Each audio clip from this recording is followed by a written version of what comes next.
Ô, deixa eu fazer uma pergunta para você. Você como profissional na área da saúde, né, psicologia, quando alguém vai fazer um tratamento psicológico, às vezes, infelizmente, dentro da sua própria causa, pessoas utilizam isso para tentar fazer com que aquela pessoa se sinta pior do que ela já está. E isso é muito corriqueiro. Chamados falsos amigos, né? Pode ser um irmão com uma irmã. Ah, você está tomando remédio, você está doida. Ah, você é isso, você é aquilo outro. Você está fazendo tratamento, você é filho. Entendeu? Creio eu que isso, em vez de estar tentando fazer a pessoa melhorar, isso piora ainda mais. Qual a sua ideia em relação a pessoas que, infelizmente, em vez de estar tentando fazer, de dar um apoio, faz isso com a outra pessoa?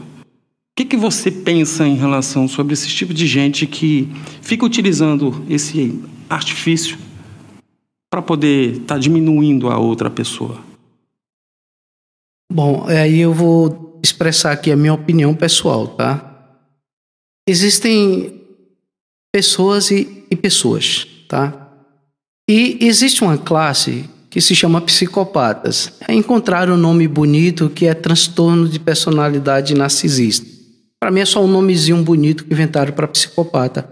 E o que é marcante na psicopatia?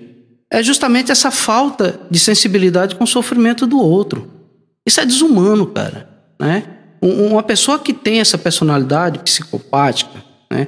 O termo é transtorno de personalidade antissocial. Para mim é a mesma porcaria, tá? Então eles são indiferentes ao sofrimento alheio, eles não têm empatia nenhuma com o sofrimento dos outros, e ele está falando ali porque ele tem prazer, ele se deleita em ver a pessoa afundar cada vez mais, né? Mas também, por exemplo, pode ser uma pessoa que esteja num relacionamento abusivo, né? O marido, geralmente as mulheres são as maiores vítimas de relações abusivas, né? O cara faz ela se sentir um nada, um lixo. E aí diz, você está doente, isso é coisa da sua cabeça, vá procurar um médico, a criatura não tem nada, o problema é estar nele. É a mesma situação, cara, né? É o que, respondendo a sua pergunta também, a anterior, essa falta de humanidade, velho, né? Porque assim, enquanto existem pessoas boas também, e aliás eu acho isso interessante, porque várias vezes eu já me deparei de pensar assim, velho, eu não acredito mais na humanidade, velho. O ser humano é uma desgraça, né? O mundo não tem mais jeito. Só que aí quando você vê, velho, uma pessoa se atirar na água para salvar um cachorro, uma criança que ela nem conhece, não é nada dela, aí você pensa, pô, vale a pena, né? Ainda vale a pena continuar acreditando que existem pessoas boas. A gente não pode esquecer isso, que da mesma forma que existem pessoas do mal, também existem pessoas do bem, né? A questão é a gente buscar se estar se relacionando com pessoas que trazem algum bem para nós, né? Que traz alguma tranquilidade, alguma segurança e que nos apoia, né? Uma terceira questão, eu diria que aí seria a pessoa ignorante, não na ignorância em termos de brutalidade, é a ignorância no sentido de não saber o que é uma depressão, né? De não saber o que é uma doença mental. Você sabe por quê? Quando a pessoa está com um dente cariado, vai no dentista, ela vai tirar um raio-x do dente e vê lá, né? E tem até na raiz. Só está com um problema na cabeça, um problema neurológico, vai fazer uma ressonância.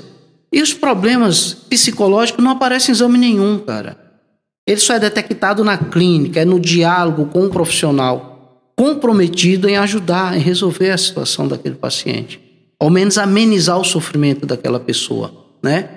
A gente tem inventários, a gente tem testes na clínica. A TCC a gente tem uma gama muito grande de inventários, né?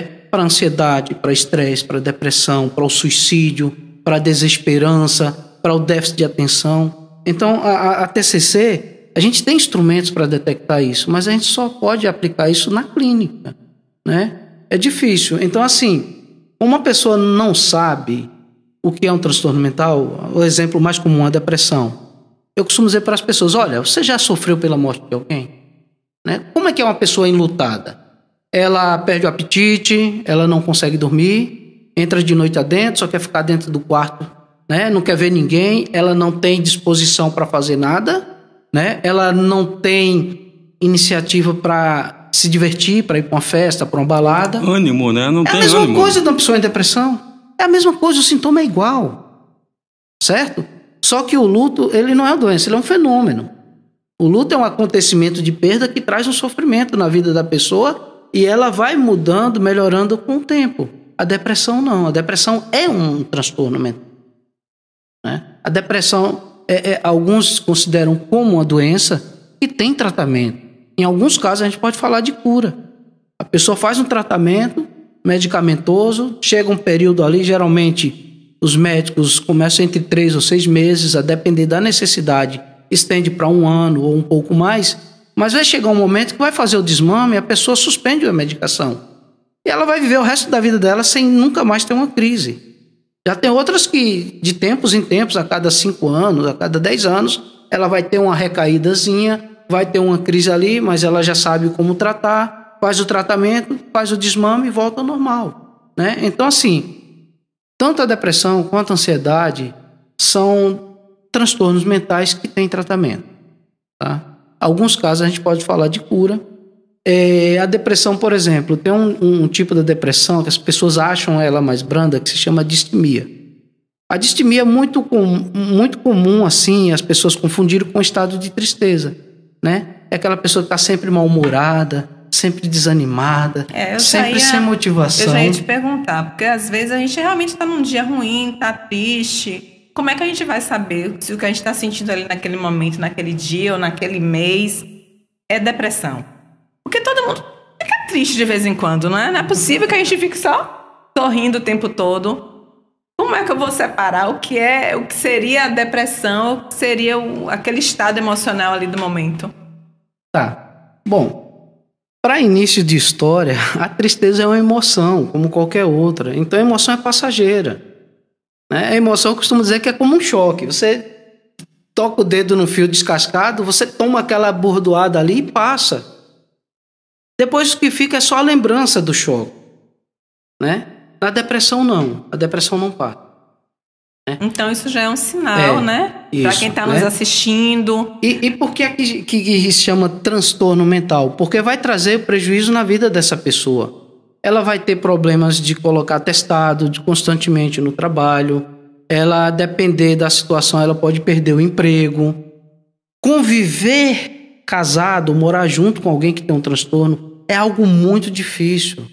Muitos parceiros acabam separando porque não aguenta. Ela suga a pessoa. E quando a pessoa, né, tem ali o transtorno, está sofrendo, não aceita, tem um problema de depressão, como é que a família tem que se comportar nesse momento aí? Porque às vezes a pessoa tem que querer ir para um médico, ir para um psicólogo, procurar, se tratar, e quando a pessoa não quer e fica no mundinho dela ali, no quarto, isolada, o que é que a gente, no caso, se a pessoa da família tem que fazer? Acolher. Acolher, né? Você tem que botar no braço, pegar, ninar e dizer, olha, eu vou com você. Mary, olha só, uma pessoa em depressão, ela não tem energia para escovar os dentes, para tomar banho.